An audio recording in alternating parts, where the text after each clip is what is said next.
Now I'm going to switch gears here, and I saw something very interesting that you've launched. The Sleepover? For real? Yes. Is that- is- Snug Fest. Is this... Snugglefest 2013. Yeah, you guys are doing a sleep-in. Really? At your house? little Is this for snuggly real? Is there wuggly. fine print here? There is some fine print. I'll tell you what the fine print. I Okay. don't exactly sleep in a bed. So people will have to find that out. And we are having some fun with it. Okay. You know, some people are like, oh my God, you're just going to let somebody sleep in your bed? That's so weird. What are you doing? Prostituting yourself? Yes. I am. Yes. No, we're just having fun. You know, What's the problem? we're having fun. We're doing something. You do all kinds of promo efforts, and some of them are fun, some of them are inventive, some of them are kind of not so. And we just wanted to do something we thought was ridiculous, outrageous, funny.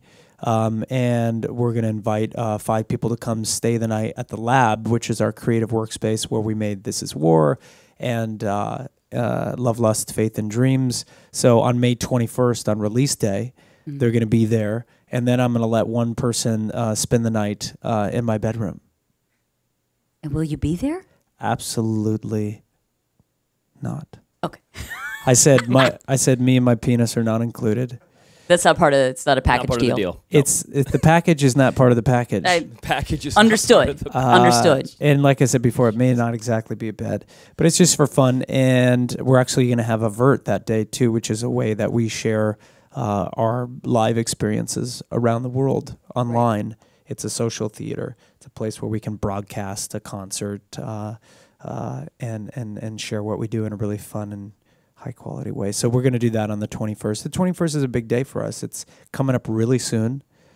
Really, really soon. Really is it soon. 8 days or 9? I think it's 8 days from today. Lord. And on the subject of this new album, I was looking at the album art on it.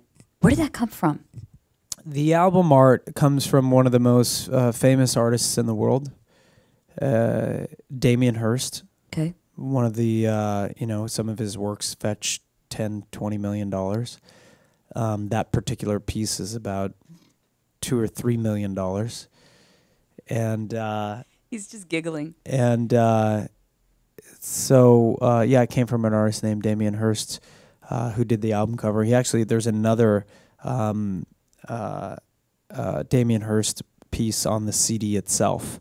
So each CD is like a little collector's item. It's kind of fun. Okay. Yeah, that piece is featured in the music video as well. We did a lot of fun stuff. We went to NASA. We worked with Damien Hirst. We made the album of a lifetime, and Your CD's flying around in space right now. yeah, we're up in space, and we got the Church of Mars and the sleepover.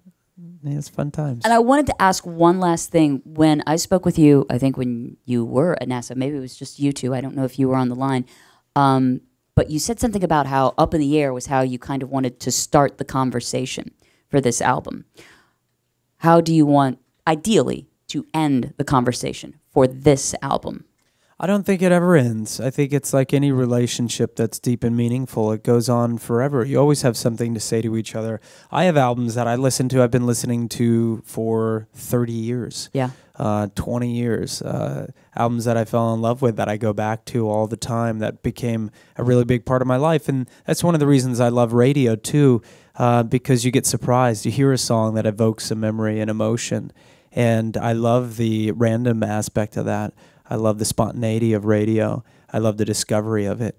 So I'm always, we talk about this quite a bit, Shannon and Tomo and I always are really excited to have our music on the radio. Not just from, a business perspective, but the fact that we get to be a part of people's lives in that really immediate and spontaneous way. I think that's really important. And I think it's undervalued. People don't appreciate that. They think in terms of charts. They think in terms of business. But the magic of radio is really, really special, And I totally support everything you're saying there, because on the flip side of what we do, we love being the people who bring that music and showcase the art, the music, the sounds, what could potentially be somebody's new soundtrack. Yeah. Yeah. And that's a really personal thing for so many people.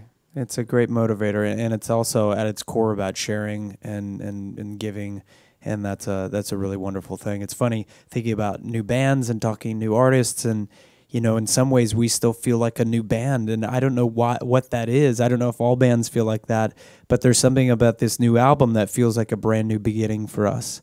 And Love, Lust, Faith, and Dreams is not so much an evolution. It's, I guess we took advantage of this opportunity you have when you make an album where you can throw away a part of yourself and you can begin again. You can reinvent or rediscover, redefine, and you can become everything that you hope and dream. So that's a great place to be at creatively. And I think a lot of people are going to be very surprised by this new album. There's a lot of new there to discover. And that's fantastic. You know, as long as it's new, as long as it's fresh, then it's still fun and you're doing the right thing. So, Love, Lust, Faith, and Dreams coming out in 8 days. Church of Mars 8 tonight. days. Everything is looking fantastic, and we hope to see you back here very soon. And I'll definitely see you guys tonight. Absolute pleasure. Thanks so much. It's been an honor. Thanks. 30 Seconds to Mars. Studio's getting fancy, by the way. I like to gussy really it up a little Like bit for David you. Letterman over here.